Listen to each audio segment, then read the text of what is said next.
Hello and welcome to Clawful Evil Probable Claws, a show where we discuss Wildbow's most valiant work. I'm your very villainous hostess, Vice Versailles.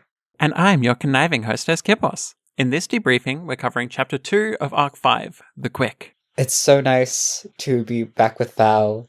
I really Yeah. love her perspective, and Yeah, she's got a great perspective. She's so real. I feel like I know her, Mm-hmm. and like there's something very particular about her voice that I think is done very well. Like I really feel that she's a teenager. Yeah, she definitely comes across as, very teenaged, very, I don't know, I was thinking when I was doing my live read of this one, like, holy shit, these last couple of days have fucked her up so much. Like, there's that moment where the lights go out and she just basically starts having a panic attack. Hardly basically. And she she's so rides certain. the line of a panic attack. Yeah, she's so certain. And like, there's that moment where she yells out, "It's not us." And then she's like, "That sealed my fate. Like, the dude now knows where I am to shoot me." And it's like, damn, Valentina, like, have some uncertainty about whether or not you're about to get killed, please. Like, I got completely juked by that line because there's a technique when trying to get pace up in a written medium, when trying to get fight scenes and the like to be back to back, like helter skelter, where you'll put things in the past tense because they will have just happened, and then the reader will go, "Oh goodness, I need to read ahead because I don't know what the character knows because they seem like it's a done deal." And so Val, thinking that her fate is sealed, immediately put me in the headspace of her having been shot. Exactly. Like, and that's right where she is. But that it be a fake out is very just a very complete insight into how she's doing, which is bad. Very bad. Yeah, and she's so certain that the teenager that Carson's like relatively certain is into her. Yeah, it was like pointing his gun like directly at her moments ago. But like, why would she believe that? Like, sorry, not why would she believe that? She believes that because she's kind of fucked up from the last couple of days. But like, there's no evidence that he just drew his gun. Like, that's the only evidence that we have. And so she like sees it when the lights come back on, and she's like, he was pointing that at my head and ready to shoot like 10 seconds ago. But like, I don't necessarily think so. He definitely drew it, but like, he could have been, looking out, rather than looking at them. But it's what she reads into the dark, because that's what her fears are. Yeah, exactly. Brain filling in the blanks. Yeah, and it's not like you can blame her with like the last time that she went to a meet like this being the one where Highland got shot 20 times by the fucking gun drone. So like, yeah. I don't know. It's at the same time, Val is obviously under pressure, obviously not coping very well, but I think she's genuinely learning, and it's really horrifying to see. There, last we saw of her, there was this sentiment that comes back up, this idea of her being a shadow and needing to put her willfully an effort into who she chooses to replicate.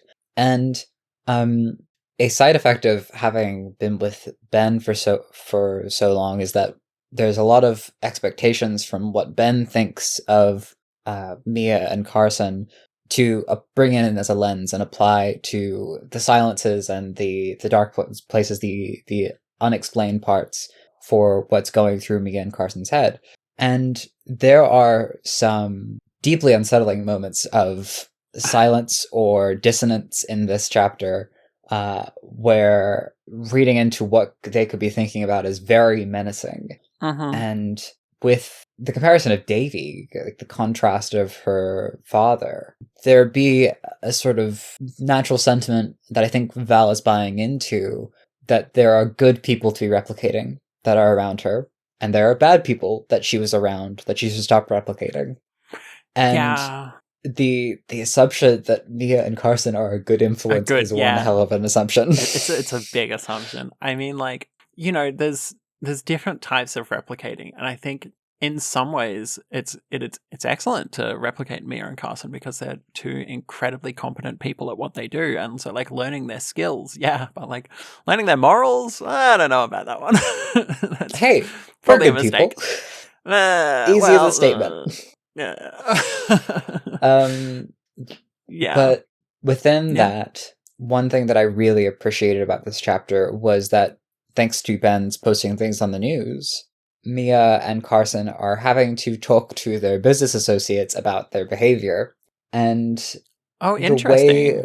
I didn't assume that was Ben's thing. I figured that was Davy. Like Davy posting the giving all of the information to the news outlets. I wouldn't have thought that Ben did that. I think Ben was mainly targeting the Civil Warriors with the Cavalcanti stuff. I may have conflated those. I'm honestly not sure whether Ben released the entirety of the information or the timeline is more... There was like multiple drops of information, and it could be that this is like the counterintelligence from Davy, where making Mia and Carson out to be a bigger thing than they are is a big component. But at the same time, regardless of how it happened, which I do want to pull apart when I get the chance so that we understand who's siding with who, whether Ben has sort of done a incidental knocking over of their operations with the amount of distrust that has been seeded. I mean, I wouldn't put it past Ben to, like, I think that would be in character for Ben to release that information to the police and to the media. Yeah.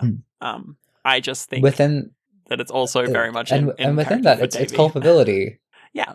It makes a lot of sense that Davey would do it. It makes a lot of sense that Ben would do it. Either way, it's a culpability that Mia and Carson, after years of staying off of social media for one, but also being anonymous, Carson's manner being of the voice on the phone, swimming through crowds for Carson, voice on the phone for Mia. The way that they are now having to be culpable for their actions and having to explain themselves is very interesting, because I think there is an element of just, why do we have to explain this to you? Don't make us out to be the bad guy here. There's bigger things going on. And watching them sort of squirm to still come out ahead of things, like Carson like white knuckle gripping the wheel in frustration because the deal going bad. Mia having to like contort her like perspective on Natalie and then cite her sources for why she thinks that way. It's this scrambling to be in the right when they are criminals, and it's very very interesting because they of course haven't had this sort of culpability because they've been running from it religiously, and I think that's perhaps what Valentina should not copy. But by the end of the chapter, it certainly seems that's what she's going to resolve to. I think so. And speaking of the chapter, should we get into the summary? Gladly. In 5.2, Valentina and Carson go shoot the shit with piss-singing cowboys. Val has a panic when the lights go down. Dale tells them he won't start horsing around with kidnappers. And when asked to observe, all Val can see is how badly things are or have going/gone.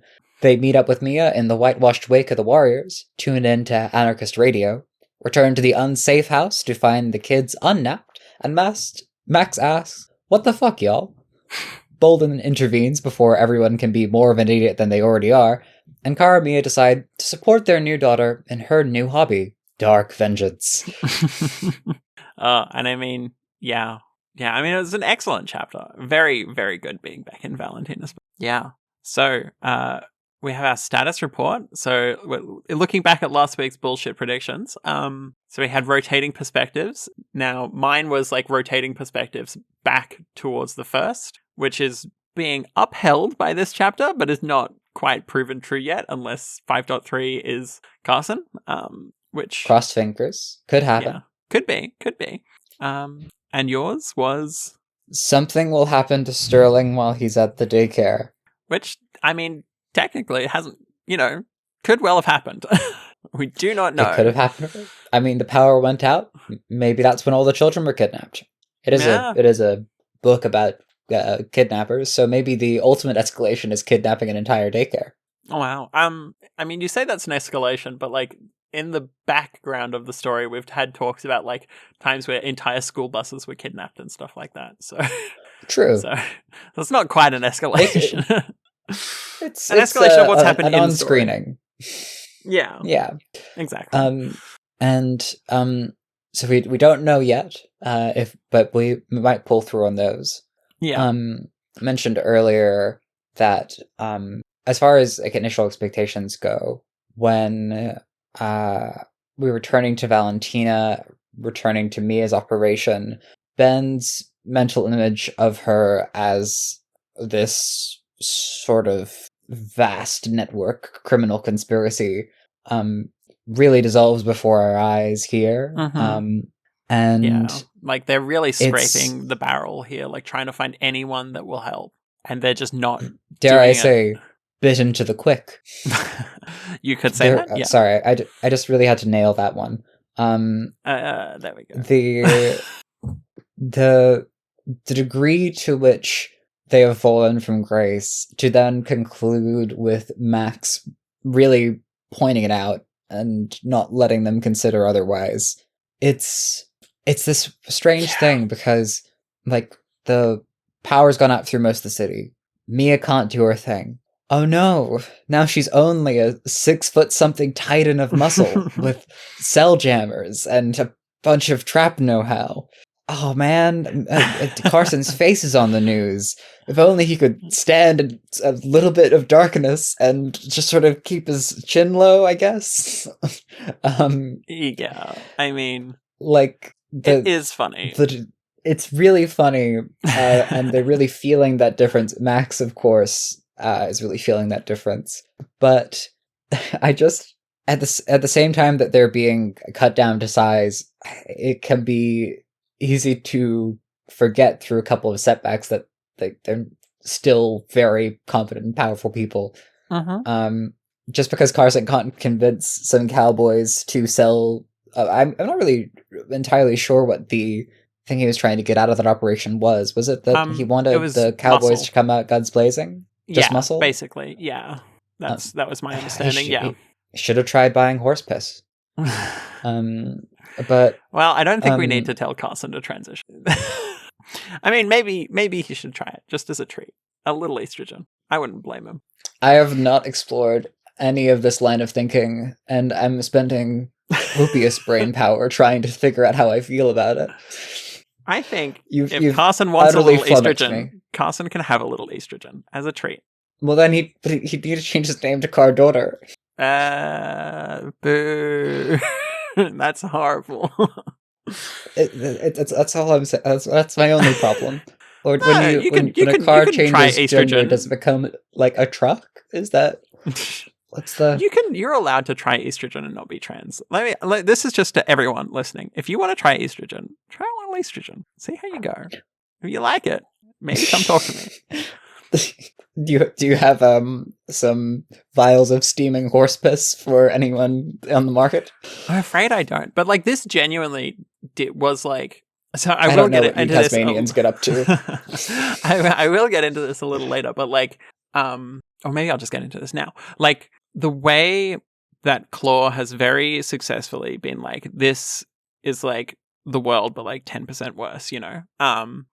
I really felt that in this part because like obviously it's such a huge political football at the moment of like restricting access to HRT for progressively older and older groups of people. Yeah, so like it is in the political zeitgeist to basically destroy access to HRT, which fucking sucks. I mean, like. As is a common phrase from trans people, it's like death before detransition. Like, I will die before I will let you fucking take my HRT from me. Like, you know, it's just not on. Like, it's not gonna happen. So, like, I do really need to look into like learning how to make make estrogen because I know you can do it at home. I need to look into that. So that this chapter was a good reminder that I do need to do that. Just in case. Yeah, which, I mean, you know, it sucks that I have to consider, okay, the world is progressively getting worse in a lot of ways, in a lot of places. I need to look up how to make my own like medicine, basically, because I can't trust the establishment to, be able to provide it. Which, is a pretty sobering thought. Might need to start a horse farm. Might need to start a horse farm. I think I swear I know a couple of horse girls, maybe. Talk to some horse girls, see if I can. Is that what they're calling it these days? That is what they're calling it these days. Yeah. This is a bit of a tangent, but I hope it's a heartening one. And I will segue it back into the neat needle that I think Wild Bow threaded with these horse guys. Because they aren't cowboys, because they don't have cows. I will die on that hill, but we'll die on it another day. Actually, no, I think they might have cows. Oh, because they did complain about the government fixing the price of beef. It happened after all these years. So I do think that the purpose of ranching, but I digress. I recently had a very lovely conversation with my grandmother, who has always been very supportive. And I had a hilarious generational crossing of the streams where she was the one explaining HRT to me. Because she'd been on HRT before I was even born, after having her uterus removed. Just the cross-generational moment of, we had identical treatments, and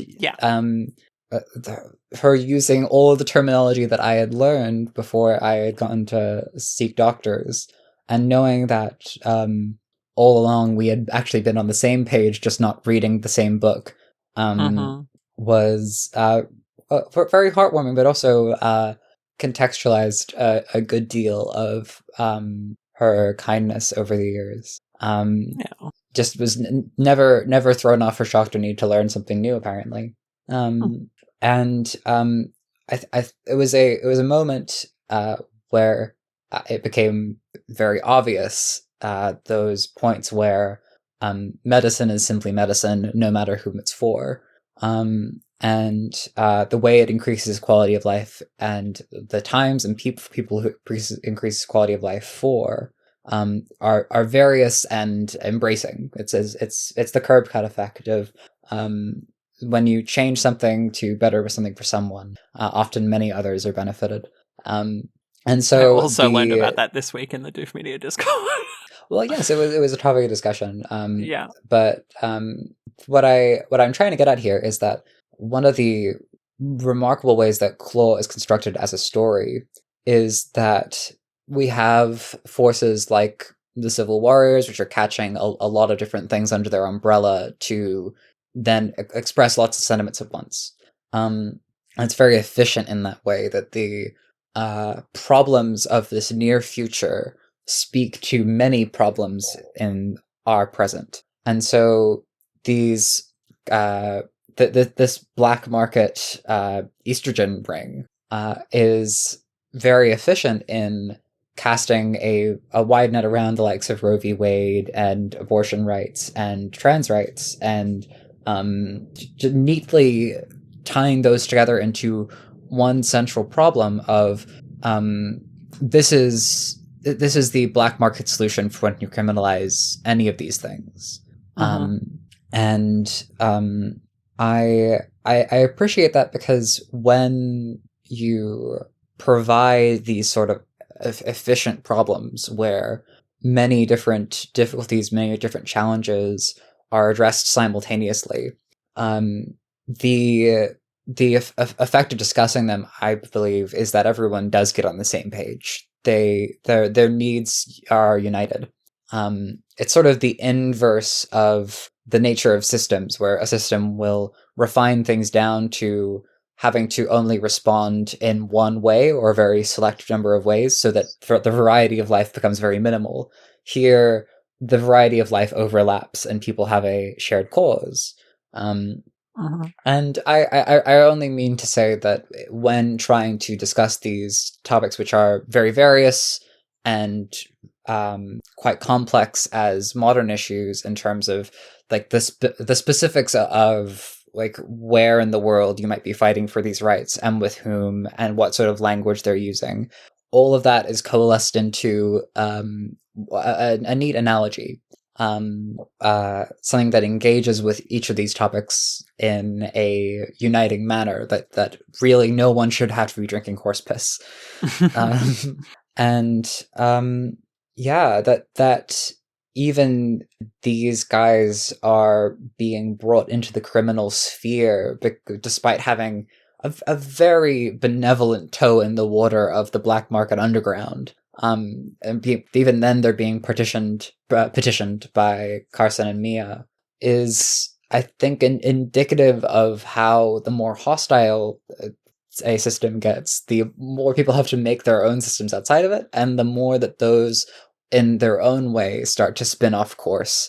Because if I wanted anyone to be organizing in a community, I don't think I'd want it to be Mia and Carson. But so one thing I really liked about hearing from Dane was, like, he even said, like, pre all of this going down, he would like have loosely been associated with the Civil Warriors, and it's only through like this kind of further crackdown on marginalized groups, and even then it's like he got into this for like a profit, you know, like for making some money off selling estrogen, and it's like through this that he has been radicalized in the other direction, which I thought that was really interesting. I really liked that like, you know, him being like the kind of, you know, almost stereotypical like country farmer, like, you know, saying they're very sympathetic towards people like Bolden, who I think we can pretty happily say are not like super left-wing movements of like, this is my land, I'll shoot you if you come on my land.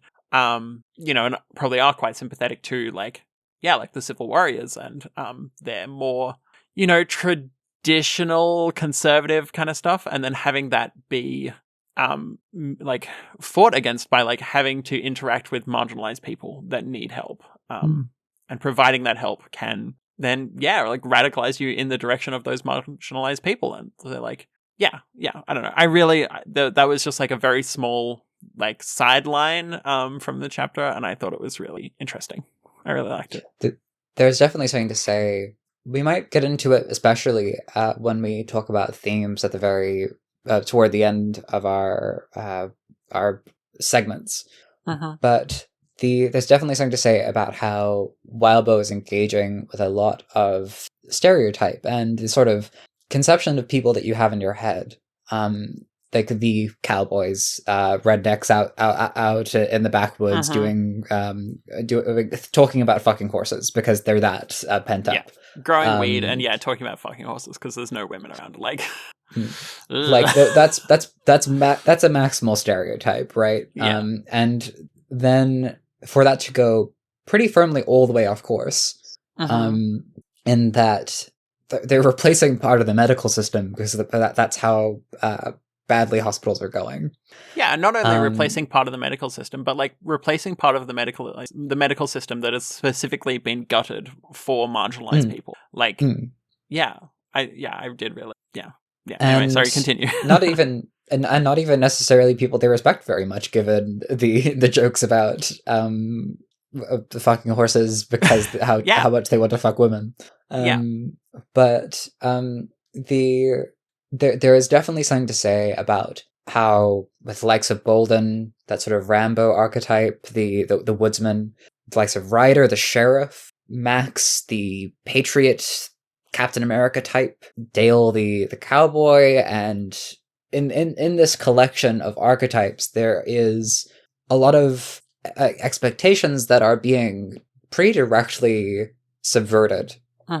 And of course, we'll talk about Bolden and Max later, and I'll get emotional about that. But I think it's something that he is doing quite systematically, where these archetypes are being brought to mind, and then when met with the world, these, as Ryder put it, these stories, these myths, when they make contact with other people and the world and the reality of the reality and challenges of situations, and also the empathy and investment in other people, these roles get subverted and flipped in their head, and they don't seem to know quite how to behave. So we'll definitely be getting into that. I deeply want to talk about Bolden. We don't have to now, but we could. That's all. I mean, you can, like, go ahead. Let's talk about Bolden. I love this man. I am so compelled by this character. He did have that excellent moment near the end of the chapter. On, like, I feel like Ryder in this moment, in terms of like the wow, you can't even walk, can you?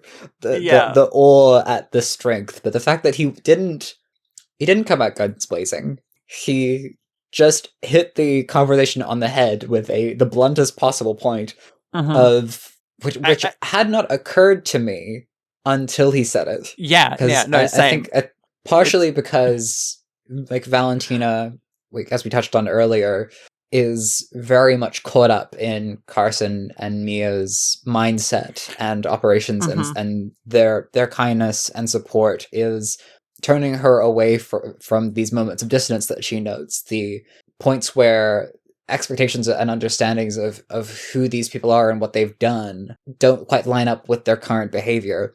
And Max falls for it too. He thinks that because he and Mia have a rapport, that he and Valentina have a rapport as well, because that's the one that really hurts him. And also that like Carson and him have been chill.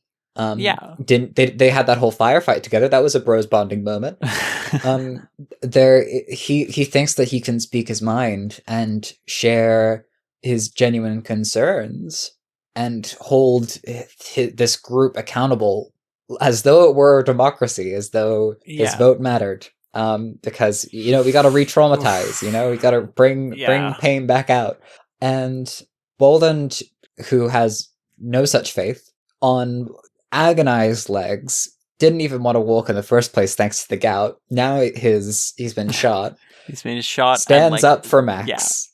Yeah. And it's so just good. Sorry, I've got real tears because I was meant to be playing it up, but then it actually took. It's very compelling. It is very compelling stuff. Yeah. And he is using his words. He is making his point. He is delivering a message, not guns blazing, not violence, because he can barely do that at this point. And he does have, I think, a gun or a crossbow or something trained on Carson. But he doesn't, like, it's implicit. I don't know. It didn't feel like he was threatening to fire unless, Carson or Mia, like, tried to take him out first. He was ready, but he was also ready to die in that sense. The way that he, like, turned around. He just didn't want Max to go down without a fight or without understanding what was happening to him. Which is brutal. If like getting out of my belief that these two would work very well together. And also doubling down on my belief that Max and the what the fuckle would not work. Firmly would not work. Yeah, he's very much not on their page. They are perfect for each other. They're both so damaged and weird. They are highly efficient, amoral criminals. Yeah, and we love them. And by amoral, I mean certainly one moral, maybe even two. And it seems to be, love for their family. But there's no wider system exactly. Or like if that was the criticism that I could lend in the most complete manner, it would be that their benevolence, their kindness stops where their family stops. So maybe they'd be nicer to Max if he did join, but that would not do well for Max. And I don't think that it's worth sacrificing your integrity to get in on that sort of thing. But I mean, on the other hand, he and Bolden seem to be right on the same page, just coming at it from very different directions and finding each other's blind spots, almost like they'd be an excellent team. They'd be an excellent team, just friends, they'd work together really well. That's all you meant. That's how it starts. Gotta build rapport. I see. Okay. Yeah, fair enough. Fair enough. I really looked into that. Is there anything else we want to get into Anyway. before the chronologicals, the beats by beats? Let's get into the chronologicals and come back around to the exact nature of that conversation, because there's a lot of big ideas that get encountered in the course of it. So we want to get everything else out of the way first. Yeah. Okay. So chronological, like, I mean, there's this moment right near the start where, Carson is saying that, Valentina thought these guys would have cowboy hats on. And Dane is saying, you see cowboys, you think of someone that's impulsive on the draw. And Carson's just like, don't have to be worried about that if you've got your guns drawn from the start. And like, I don't know, in my mind, he gave a wink while he said that, And I love that he's just like, so has that. Yeah, that's true. He's so perfectly disarming. Like, he's just so good at navigating these super, I don't know, it's not like hostile, but like super stressful and like high intensity situations. And it works. Like they put their guns down basically at that point, which is like what Valentina needs because she's kind of freaking out. Yeah, I don't know. I as much as we just talked about how much Carson and Mia are fucking monsters, and they are, like, I fucking love both of them. They're so good at what they do, and sometimes it's just so good to read about someone that is so good at what they do, regardless of their morals. Otherwise known as all of Wildbow's work, except for maybe like Pale, I think, and Ward, but the rest of them. The rest of them are fucking monsters, and I love them. Names the two longest serials. yeah, true. But I think I fundamentally disagree. But I think they're about in terms of like Ward and Pale, whether or not they're about competency or showing off competency. I think it's just a very different sort and very eclectic mix. I should have said showing off competency of like bad people. Those, yes, no, I understand. Those are stories about good people, and we're not interested in those. Yes. I mean, I do love them. As those at home have probably noticed from our despairing at Ben. Too much of a good person, not enough of a competent person. Well, I mean, there's, again, we talked about this a while ago of like the narcissism of small difference, where it's like, if I'm reading about someone that's just a monster, well, not like just, but like that is a bad person and they're super competent, then I'm like, hell yeah, I'm along for this ride. Like, I want to see all the messed up stuff they do. And if I'm reading about someone who's almost a good person, and like, even if they're competent or not, and then I'm just like, despicable. Come on, like 5% more. Like, come on, we just need you to like, just try a little harder. Like, just be a little better. Whereas with like the monster, you can just be like, nah, I mean, they're never going to be like a good person. So it's fine. And it's interesting because in terms of the heresy of small differences, Carson and Mia and Ben are all adults. There's something frustrating to the places that they have become static, because it feels as though that's like fundamentally locked in how they are. Yeah. And I feel much less that frustration toward Valentina. And I think that is because she's a kid. That's fair. I feel a lot less of that frustration towards Mia and Carson, and I think it's partially because they have like conditions. At least we're assuming Carson has what you would describe as like, again, we talked about this in arc 3 with our guest, but yeah, like assuming Carson is like a sociopath, like that's not something that you can like get past by like being 5% of a better person. Like that's something that takes a lot of effort to be a good person while not understanding or like having difficulty like empathize like that. And obviously Mia has brain damage. So I'm more like, it's fine. But like yes, Ben, I'm like, come on, man. You have to consider that Ben's a liberal. I do have to. I hate having that must be really hard. I know. Thank you. But yeah, like Valentina is like, she's younger, and she's certainly, you can kind of see how she's starting to like. We've jumped off of chronological notes, by the way. Basically, we'll get back into them in a moment. We'll get back. But like we are seeing how like she is like crystallizing and like calcifying in her dark anger. As she talks about at the end, where like. Sorry, now we're jumping around in the chronological notes. I think I did take a note about this. Like, she's like, no, I don't want Addie to be okay at the end of all this. I don't want her to get away with only a scar after what she did. And it's like, Jesus fucking Christ, Valentina. She does not just have a scar. Like, you carved up her face. You guys, like, held her prisoner for, like, a week or 2 weeks by now. Like, including the amount of time that she was in the first prison. Like, she's not had a good time. Like, you know, like, she's never been sure if she's gonna, like, survive the next day.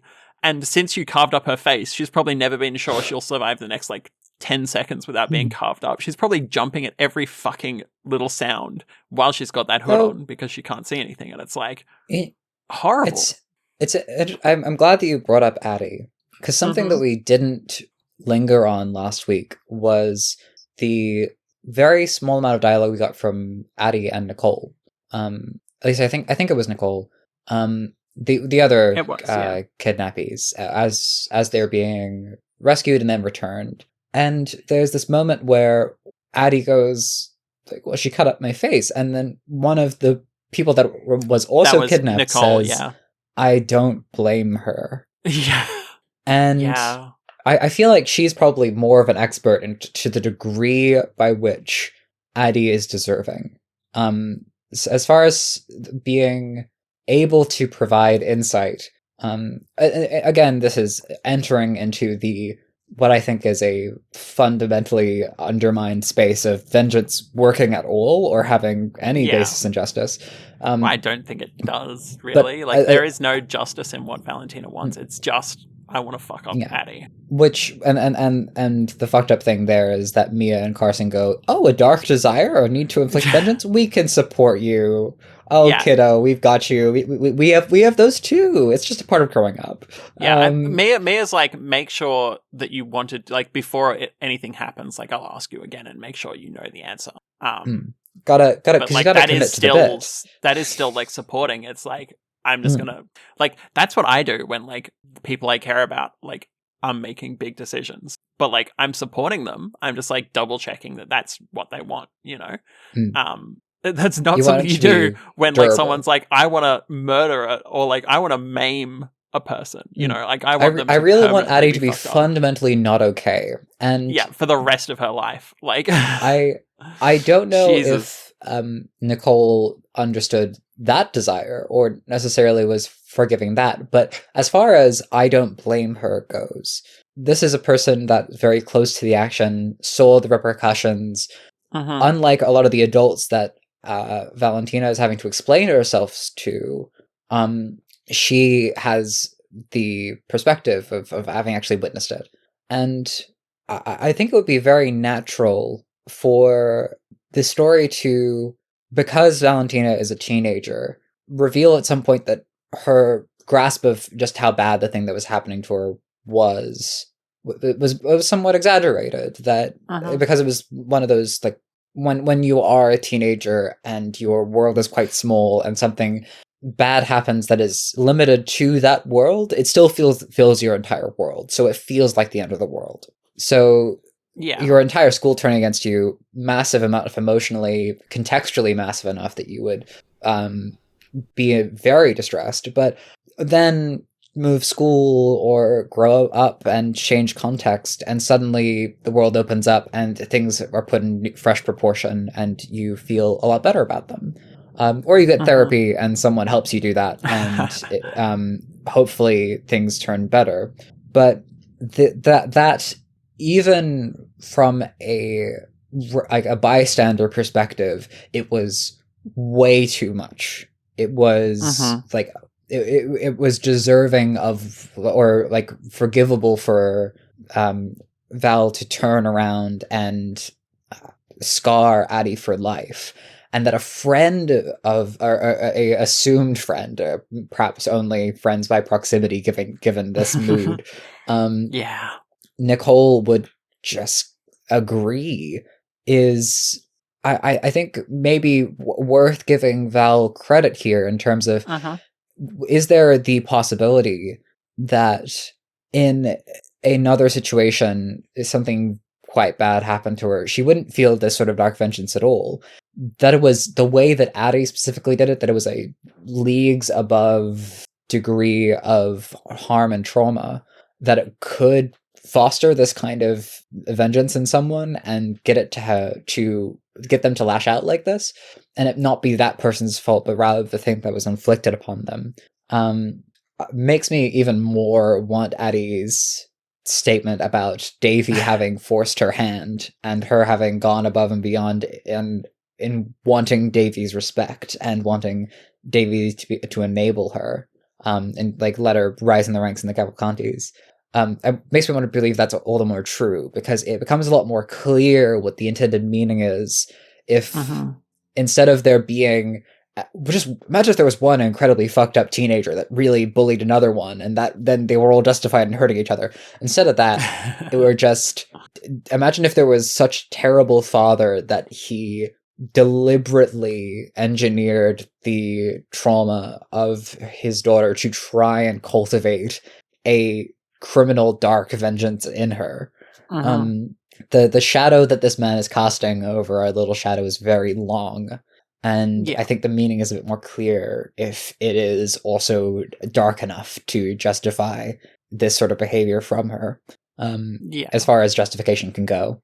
I mean, I think probably an important disclaimer for us is to say, like don't do this. I don't know. I guess like just throwing it out there. Vengeful justice is not the way to go, and I don't think we're saying that it's okay, but that it's understandable that she would get to this place. And you know, if you're ever in the situation of being bullied at school and having bullies that you want to take your violence out on, I recommend that you read Worm. It's this nice little story about a girl who gets bullied, and it maybe that will give you more insight into what the proportional response is. It's been really bugging me that Claw maybe is not the central story to advise in this sort of thing, but Worm definitely for sure is. Yeah. I mean, you know, technically anything can be a proportional response. You just have to scale that proportion up a lot, and then it's a big proportion, but it's a technically proportional response. If we all work together, I'm sure we can create a proportional response to and maybe even restorative justice instead of sheer violence. Anyway, so back to Beat by Beat, I think. So I really like that when they bring up, like, Carson and Valentina bring up, like, Bolden, the woodsman, and the guy that kind of looks a little bit like Bolden says it'd almost be worth working with you to meet him. And I think that's really interesting that, like, they are trying to leverage the fact that they have these connections to build more connections. But we see that, like, these connections that they do have are so shaky that they lose Bolden. Like, he basically fully turns against them later in the chapter and says, like, I'm not helping anymore. And so, like, they're trying to leverage things from a shaky foundation, relying on connections that they can't trust, essentially, that they think they can trust, but because they're not, like, actually checking in with their people and, like, compromising on some of their morals, like, they can't, like, they don't.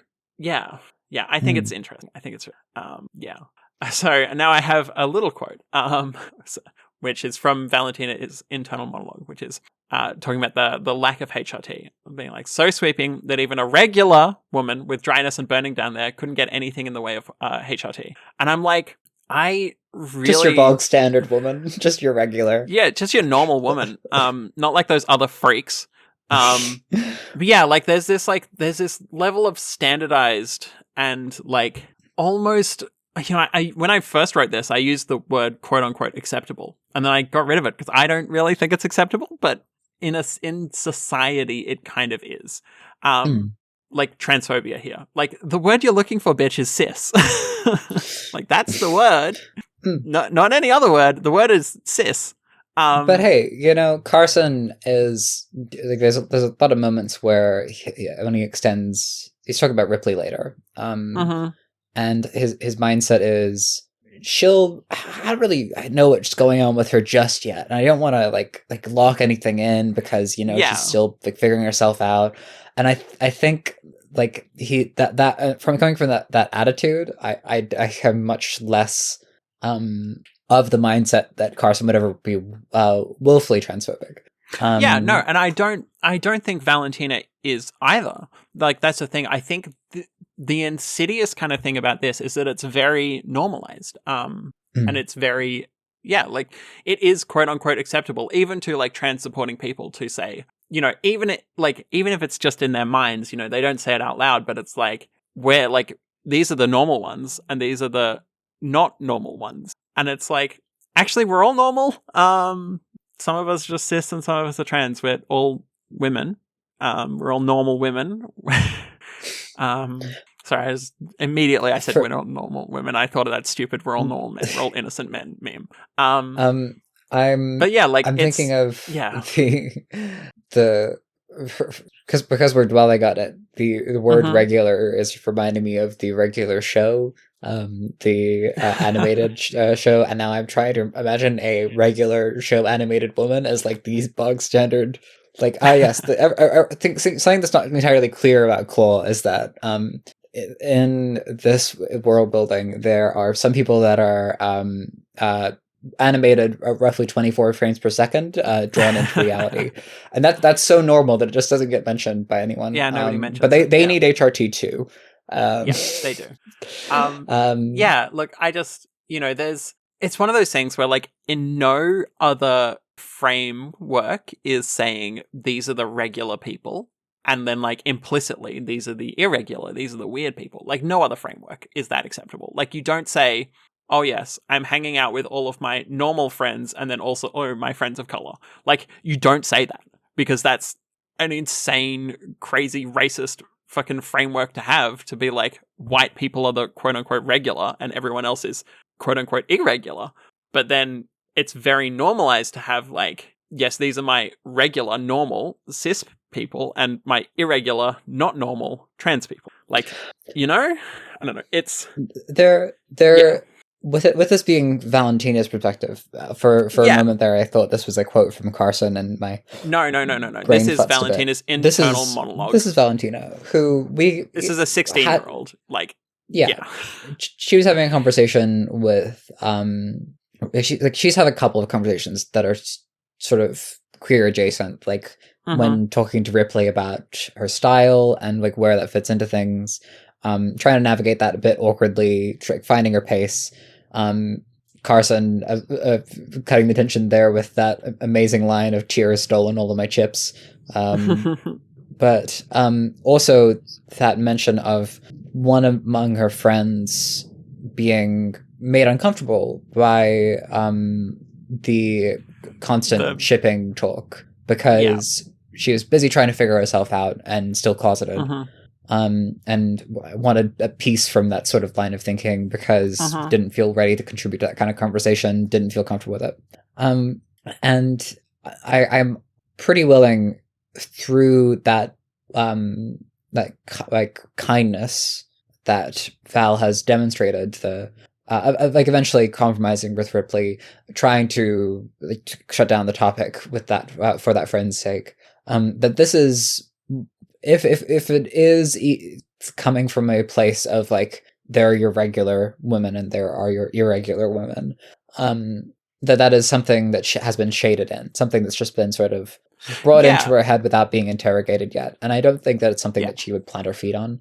No, I don't think so. But at the same time, it's such a normalized, like societal viewpoint that like these are the normal women and then these are the special women that need extra like looking after. And I don't think that that's a good or just viewpoint to have. And I think that's one that should be challenged. And she's a 16-year-old that's like loosely queer positive. And part of that is like what makes it a little more insidious to me almost, because it is, I mean, queer positive people do have these thoughts, yeah, like I have, talked to queer positive people that like aren't trans that have had assumptions basically based on me being like a man, which I'm not. But like they have had assumptions based on defaults of, where the underlying assumption there is because Kip is a man, therefore this. And I'm like, A, it's not that. B, that sort of subtle, unchallenged bias. Yeah, exactly. Comes from assumption. Yeah, and that's what this is. It's a subtle, unchallenged bias. And it is something that I am challenging here. Not, this isn't, it's not a huge thing. It's not a big deal, but it is like, it's kind of insidious. Yeah. Anyway, that was my soapbox of don't say regular when you mean fucking cis. Yeah. Yeah. Gotta keep it clean. Soapbox. Yeah, exactly. You've pulled this quote here, which is, I especially in this topic of Valentina reflecting people, internalizing things, internalizing sentiments, there is something definitely worth internalizing from Carson, and I think it's this quote that you've pulled. That's fair.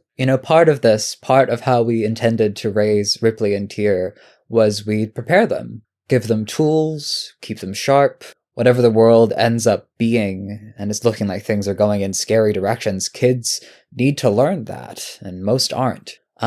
Which is an incredibly reasonable lens that doesn't really get applied when talking about like the way that Carson and Mia are raising their kids. Because I know I have been like very guilty of this when I've been in discussions about this stuff, of being like, it is fucked up, like the way that Mia and Carson are kind of raising their kids in this criminal household, in this criminal perspective. But at the same time, like planning to teach them about how to navigate the incredibly changed world of the Clorniverse, which I have. Sorry, I just Clorniverse. First time I've written that out, I think. Yeah. And it's like, he has his bias here. Like, his bias is around the criminal stuff, and his bias is because he has fundamentally been like very into the criminal side of the world from a relatively young age. But like, the Clorniverse is scary. Like, so like, is it just to induct kids into this? Like, not really. Like, no. But could it keep them safe? Like, yeah. Like, it could. Certainly, in contrast to Sterling, who can't even keep his baloney down. Yeah, but I mean, like, that is a joke, but also exactly like, Sterling is not going to grow up being able to navigate the changed world of the Clorniverse with every time with like any degree of like competency through the like actual channels that you would have to get things done. Like Sterling does not seem like the kind of kid to be able to grow up to do that. He does not seem like that is not just nature. That is, I'm also saying nurture there. I do not think Natalie is going to raise Sterling such that he will be able to navigate the highly violent changing world. And I do think people like Ripley probably would be fine. Like, I could see Ripley in 10 years being parts of those protests, or with the Anarchy Radio people. Like, they're teaching her those skills. There's a lot of job opportunities in this space, outside the exactly. law. They'll support her whatever direction she takes, which is really sweet, actually. Yeah, but like, she's learning the skills that could make her useful in the reality of the world of gangs and drugs and protests. And I think that it's probably true that a lot of kids aren't, that they're just kind of default, this is what we've, like, this is how we were brought up, this is how I bring my kids up. So I mean, like, it's a weird situation to be in, where obviously it's very immoral to raise a kid to become a criminal. But through this line of justification, where the way that Carson phrases it is this whole talk about doing what's right by Ripley, and estimating that she'll end up involved with what they do through the lens of supporting queer people, because that seems to be where her sympathies lie. But expresses this attitude of he'll support her where she goes, and that's a very an enlightened form of parenting. Like, the flip side would be demanding that she become a criminal, because like that's like the family way. It's a very David Cavalcanti attitude. Yes, and it's unclear, as it always is with Mia and Carson, whether they'd pull through on that sort of good moral stance, because talk is cheap. It's very possible that from a certain perspective, Ripley being raised in this environment sort of makes the conclusion foregone. That there is definitely a lot of pressure there to go in one direction. And even then, if she did reject it, would she really be supported if, for example, she wanted to come absolutely clean to the system? Like there could be a whole debate there about, can the system be trusted, and maybe a very reasonable moral stance might be considered very practically unreasonable in this setting. The thing that I'm trying to get into here is that by the end of it, we see Carson and Mia ready to entirely suspend their rapport with someone so that they don't become a danger to their operation. Because for a brief moment, Max seems like he's going to be contrary to their priority of saving Ripley. And the thing that I'm ultimately trying to get at here is that this matter of justification is very similar to the sort of positive attitude that Mia puts forward for why she took Ripley out of the car in the first place. It's a very good justification, or it certainly seems very reasonable. And the degree to which it really impacted the decision making, very unclear. It could be in post. You can justify keeping Ripley and Tear sharp and giving them tools for a scary world all you like, but if you're never confronted with the reality of them not wanting to pursue that lifestyle, you never have to encounter the possibility that you were never going to give them the opportunity to choose otherwise. So Mia puts forward the argument of maybe Natalie was trying to get rid of her kid, maybe Natalie couldn't be trusted, but you're never going to have to encounter that reality because you already stole Ripley. So whether or not Mia, in that fugue state we saw toward the end of Arc 1, was making a decision on any logical level, or was just being to use Bolden's words, idiot about it, completely thoughtless. The justification has no real basis in reality and does not change the reality that's being lived. So Carson and Mia looking quite good because of their sort of this very responsible justification. Oh, we're going to prepare Ripley and Tear for the future. Oh, we had to stop Ripley from being burnt in the car, or Tear from being raised to be sacrificed. Well, I mean, at that point with Tear we had to stop Tear from freezing to death. Well, yeah, but again, that practical reality of well, the baby's right here, we gotta pick him up and look after him, can then be piled on with the justification of, and his parents were going to murder him, so it's fine that we killed them first.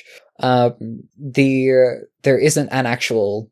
the utility of the justification is only how it is presented to others.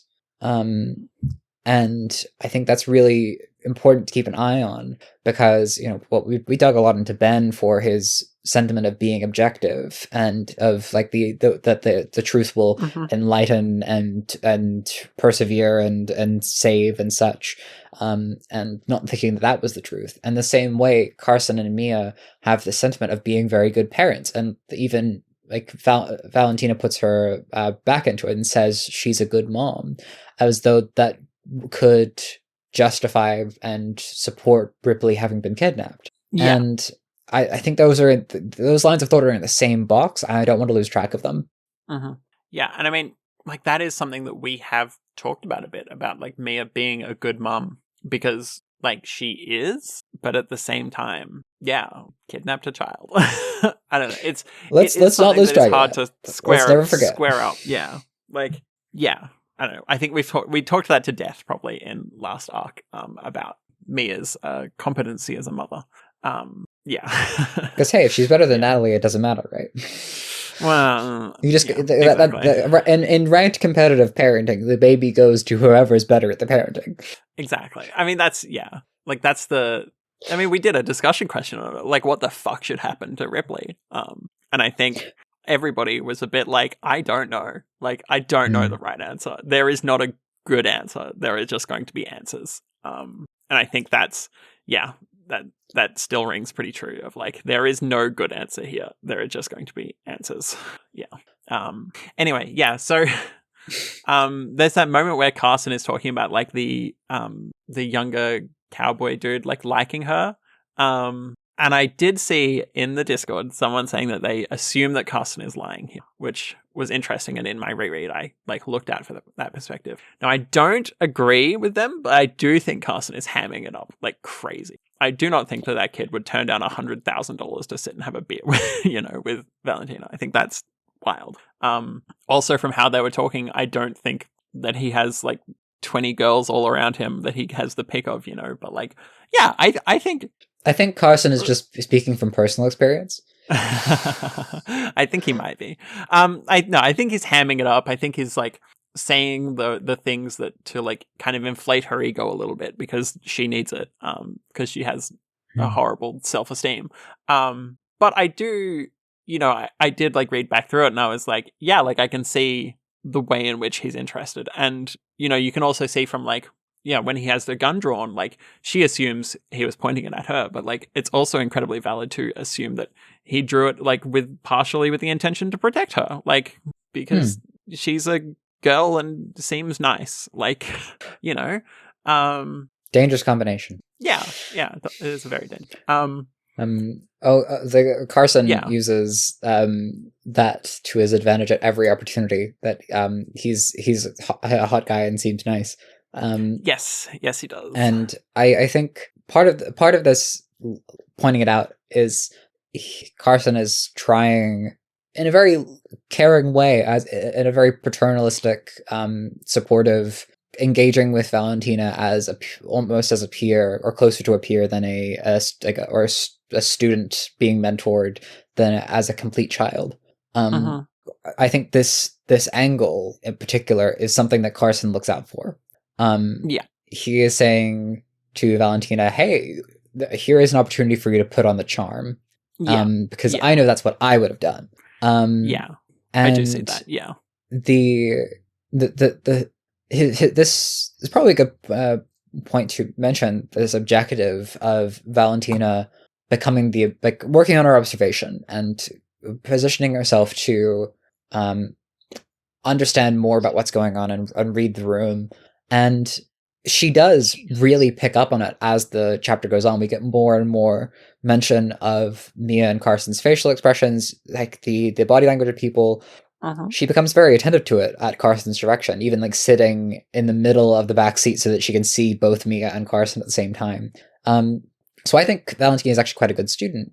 That this piece of information of using someone the way that someone likes you, or the fact they could be interested against them, is a very interesting tool to have given them, when of course we know that in Valentina's past there have been times where she has petitioned people out of her lack of self-esteem and need for support.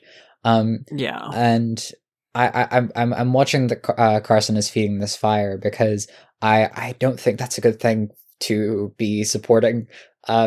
But it is something that worked very well for him, and is what let him couch surf for years and get away without an education. He just charmed his way through things. And if that's what Valentina learns from him, I don't think that's a good lesson to have taken away.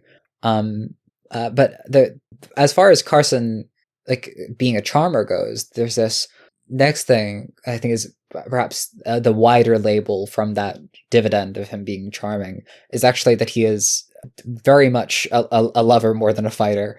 I'd take a bullet for you just the same. It's it's as you were saying earlier, that he's trying to build up Valentina by showing that he cares, and that she can be cared for, and that people can be interested in her and support her for like reasons besides like any demonstrated or like job level value. So like trying to build that central self-esteem of like, I don't need you to do I don't need you to do well for me. I don't need you to do a favor for me. I don't need you to perform or succeed. I support you. I take a bullet for you. To build that central independence. And I really hope that it takes in a big way, because if Valentina goes against that dark urge and doesn't take vengeance, it's going to be because she has more strength in who she is and doesn't need to get that satisfaction. We can only hope. And I think that's something that would be hard to internalize and accept, like no matter how positive you think about yourself, but like knowing that someone that met you like, a week or two ago would take a bullet for you, like loves you, not quite necessarily as much as he loves his other two children, but equivalently, like he'd do it. Anything he would do for them, he would do for you. And I think that's yeah, like that's hard to accept in a way. And I do really love that, like, later on, Valentina says, you know, like, Mia is, like she's guided by fear, as Carson said to her, and saying that, yeah, Carson is guided by, like, love, but his own kind of weird little brand of love. And I do like that. Yeah. Yeah, so, and then there's, like, this ongoing, like, vibe throughout the chapter here where we did touch on it earlier, but, like, the way that they are just, like, bleeding resources trying to fight Davy and the Cavalcantes, and that they are just running out. Like, the Cowboys aren't joining, Highland leaves, Bolden leaves, like, they have Moses, but he's a driver, you know, he's not super competent at, like, obviously, like, Highland super competent at being a soldier, Bolden super competent at being an assassin style guy, crazy woodsman guy. Moses is just like, he was just a driver, you know, he wasn't anything necessarily special. Yeah. And obviously the Angel of Death has walked away as well. Yeah. Really paring down this ties the team. Yeah, exactly. And then obviously at the end they talk about, like, trying again to team up with Ben and Ryder. And so I'm interested in seeing how that would go. I'm keen. But it's beginning to look like their only option. Yeah, it really is. Like, they don't really have loyalty from the other gangs they're tapping. The people that are loyal to them are, like, dropping off one by one because their morals don't line up very well. Yeah. And then there's this quote from Highland talking about that, which is, like, that doesn't outweigh, it doesn't change that. There's no amount I could owe you that would make it okay. And I'm like, I love this so much. Like, we know he left the army because of his moral, like, viewpoint. So seeing him use those morals here and actually challenge Mia, this person that he's said, like, he's kind of obsessed with, you know, like, I love it. Like, it's so good seeing him actually stand up for the things that he believes. And we see the Highland that said, no, I will not, like, I will no longer fight in the army. Like, I will no longer, like, be this fucking soldier of imperialism. And yeah, like, there was so much that I could have pulled out here in terms of the things he said, but I really love that, like, there's no amount I could owe you that would make it okay. And yeah, like, he's right. And it's good. And, like, it is clear that learning about Ripley has fundamentally changed how he sees Mia, and that's fine. But, like, even then, he is willing to forgive her if she's the kind of person that can give up on kidnapping victims, you know, that doesn't eventually get to the point that tortures kidnapping. Because it ends up looking like it is virtues beating reality. If she really wanted to protect a kid, she wouldn't endanger other kids. Yeah, exactly. I mean, like, you know, he says, like, I think that you and Valentina might get to the point where you're going to harm, like, Addie again, or, like, one of the others, to, like, try and like, put pressure on the Cavalcantes. And Mia says, like, the situation wasn't that bad. We're still a long way from getting that desperate. And it's like, that's not no, bitch. Like, you basically said, yes, I will do that. Like, I would have done that. But, like, yeah, she knows she'd do it. She knows she would, like, do the moral mathematics and find that maiming those girls would be totally fine if it, like, potentially put pressure on the Cavalcantes. Like, she's not there at the moment, but give her another week. And it's like, damn, bitch, like, you, like, Highland was so right to let those girls free. And, like, you really proved that in that moment where you are not willing to give up on this small potential advantage. Even if, like, it's possible that you would have started maiming teenagers. Well, I don't know, young 20s girls. Like, God. The thing that I think comes to a head here is throughout this chapter, we have, you know, with the anarchist radio team, with the Cowboys, and with Max, this worlds colliding event where almost, like, the genres that are being carried with how these people are living in the world and, like, what they expect to come from their actions and the integrity of action and consequence, they're all overlapping. And when Bolden comes down, he points out to Max that he's actually standing in a horror movie, and that he's about to be attacked. He's about 30 seconds away from being taken down by the monsters in the horror movie. Yeah.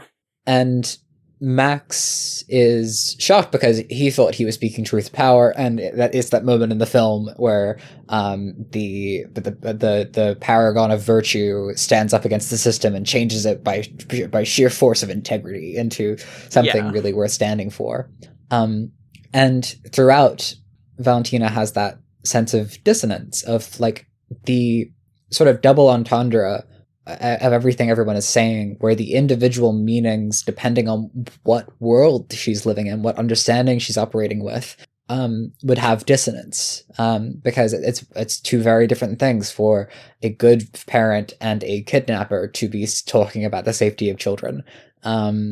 And yet Mia and Carson, locked into what sort of life they lead, what sort of genre and understanding they have of the world, feel none of that dissonance. And I think that now is probably, because we have touched on the team up with Ben, and we've touched on the dark sentiment of, I don't want Addie to be okay at the end of all of this. I don't want her to get away with only a scar after what she did, and going, Carson and Mia going, yep, we support you in your endeavors.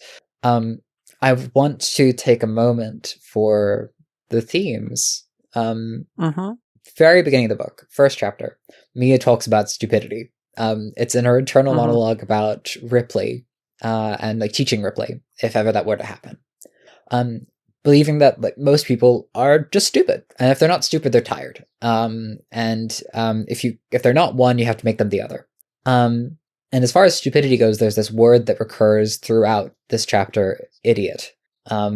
Carson telling his surrogate daughter, "You can call me idiot."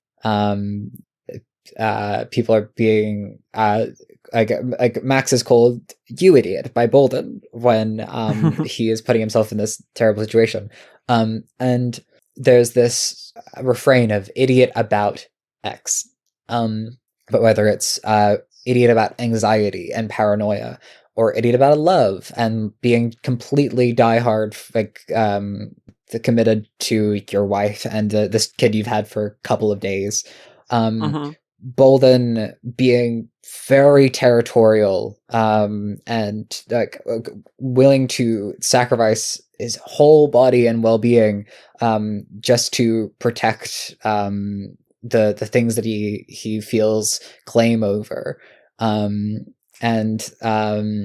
Max having such integrity, and this sentiment that he lives by his virtues and he stands up for what he believes in. No matter what system he's in, he will be rewarded for it and should pay off.